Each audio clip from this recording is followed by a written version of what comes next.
Shalom semua, kembali lagi dalam episod kita dalam seri podcast yang berbicara mengenai iman.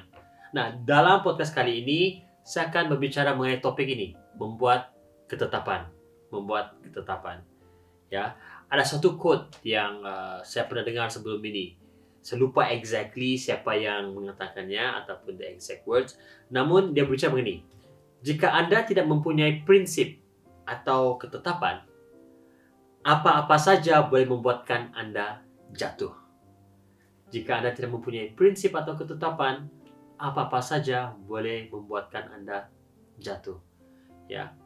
Teks pembacaan firman Tuhan untuk episode kali ini saya ambil di dalam Lukas pasal yang ke-9 ayat 25 hingga 26. Lukas pasal yang ke-9 ayat 25 hingga ke-26. Okey. Firman Tuhan berbunyi seperti ini. Apa gunanya seorang memperoleh seluruh dunia, tetapi ia membinasakan atau merugikan dirinya sendiri? Sebab barang siapa malu kerana aku dan kerana perkataanku, anak manusia juga akan malu kerana orang itu apabila ia datang kelak dalam kemuliaannya dan dalam kemuliaan Bapa dan malaikat-malaikat kudus. Ya.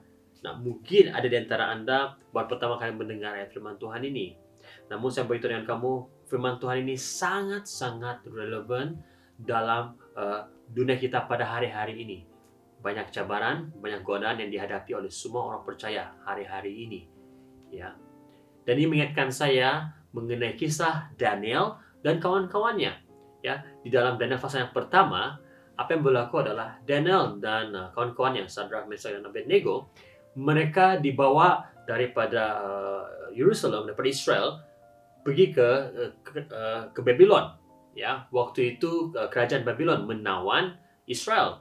Akhirnya itu membuatkan bangsa Israel seperti yang dinubuatkan berada di dalam exile, di dalam pembuangan selama 70 tahun.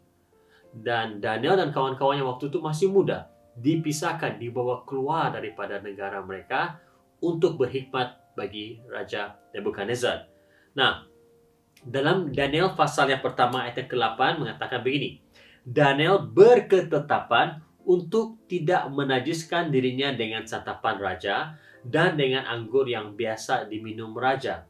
Dimintanyalah kepada pemimpin pegawai istana itu supaya dia tidak usah menajiskan dirinya. Nah, konteksnya begini. Daniel dan kawan-kawannya berada di istana Raja Nebukadnezar.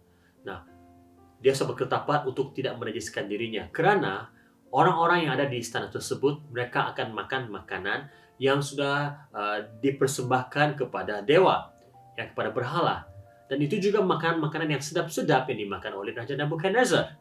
Ya, meskipun makanan itu sedap-sedap ataupun yang baik, tapi Daniel berketetapan untuk tidak menajiskan dirinya. Dalam kata lain, makanan-makanan tersebut adalah makanan-makanan yang haram bagi Daniel. Ya, sehingga dia membuat ketetapan dan dia beritahu kepada pegawai istana itu untuk menguji dia dan kawan-kawannya selama 10 hari hanya makan-makan sayuran.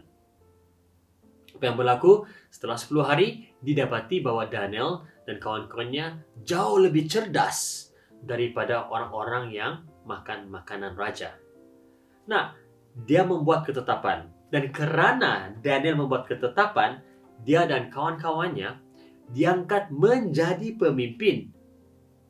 Meskipun mereka bukanlah orang majority di kerajaan Babylon pada waktu itu. Ya, mereka adalah orang yang dibawa daripada negara luar. Ya. Iman Daniel tidak goyang. Kerana dia terlebih dahulu sudah buat ketetapan, awal-awal lagi dia sudah buat ketetapan, dia tidak berkompromi dengan dosa, dia tidak tunduk kepada berhala, bahkan meskipun dia dibuang ke dalam gua singa, ya, dalam Daniel pasal yang ke-6, dia dibuang dalam gua singa, Daniel tetap mempertahankan imannya. Kita tahu singa itu tidak mengapa-apakan dia, Daniel diselamatkan, dan oleh kerana itu Raja Nebukadnezar melihat pekerjaan Tuhan, tangan Tuhan ke atas kehidupan Daniel. Tuhan dimuliakan, Daniel diangkat menjadi pemimpin tertinggi pada waktu itu.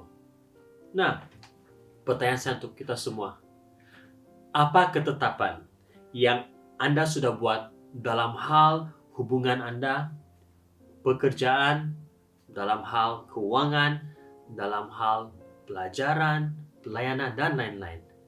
Sudahkah Anda membuat ketetapan dalam hal-hal tersebut? Ya, sebagai satu contoh, ya, waktu saya menjadi seorang pemusik profesional, ya, sebelum saya menjadi seorang pastor, sebagai pemusik profesional, saya membuat ketetapan bahwa setiap hari Minggu saya akan berada di gereja.